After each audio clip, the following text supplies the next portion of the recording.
What's up everybody, Kyle Winjack here. I recently did an ear training video that people seem to really enjoy, so I thought I'd do a follow-up, only this time on guitar. So grab your axe of choice, go to your practice room, your bedroom, kitchen, mom's basement, I don't care. As long as you got at least 4 strings, we're good. So in total, I'm going to show you 3 exercises today. It's really kind of just like one with 2 variations that increase the difficulty. So the first one is really simple. All you're going to do is you're going to reach out and you're going to play a low E on your guitar or your bass. And then you're going to reach out with your left hand and just play a random fretted note. B flat. I can hear that. That's the tritone. D, the minor 7. F, it's the flat 9. So all these intervals have a very specific quality to them, and you get to become very familiar with those qualities, and eventually you can identify them right away. And this is one of the exercises that's going to help you do that. So once you're confident in your ability to do that, you're getting them correct almost every time really quickly, then you can move on to this next variation, which is just to alternate what your drone string is. So I mean the string that you're referencing open so that you can hear the interval. So we did some on the E, and then you could start some on the A. So this is going to sort of flex your transposition muscles as well, so to speak, and that'll make it slightly more difficult. So that is an F. And now I'm going to move to the D string. F sharp. Now drone on the G. E flat. That's the minor 6.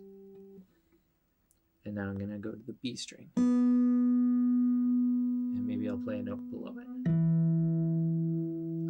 So that's the 4th below. That's an E. Yeah. And now we're at the top E string. F sharp. You also might find it more difficult to do the descending intervals. Most people do, especially at first. And when you get up to the higher strings, the intervals are going to be descending more often than not.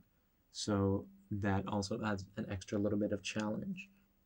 So you could move the reference note, the drone note, up and down in order like I just did, or you could just reach out randomly and you should be able to kind of feel and hear what note that is, just gauging the open strings. And that in itself is an exercise. So we'll call this 3.5, just reaching out to an open string, and you can just tell it's a B.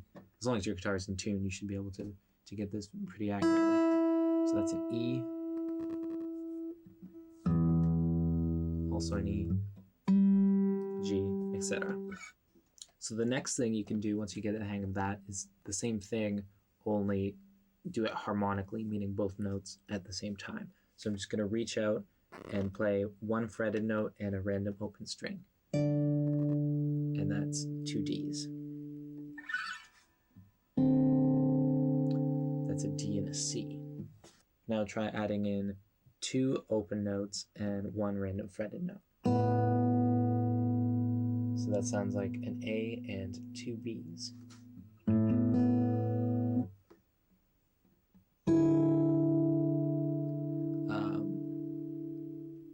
I think that's a G sharp, an E, and a D.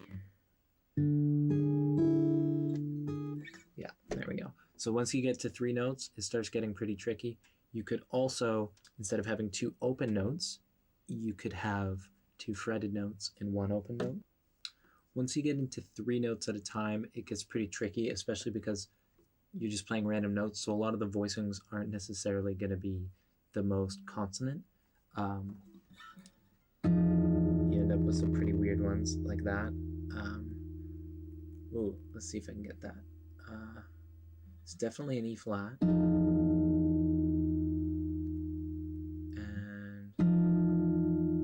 an F, I think. Yeah. I got lucky on that one. So that's kind of what I'm working on right now, and maybe you're listening to that and thinking like, how can you hear all those notes at once? I heard the top note first and then the middle one. Or maybe you're watching this and you can hear 4 notes at a time easily, or 5 or 6. In any case, that was at least 3, arguably 5 ear training exercises for all you guitarists out there. If you found this helpful, give it a thumbs up and subscribe for more content. It helps with the algorithm. Leave a comment below to let me know if you're digging this and what else you might want to see on this channel in the future. See you next time.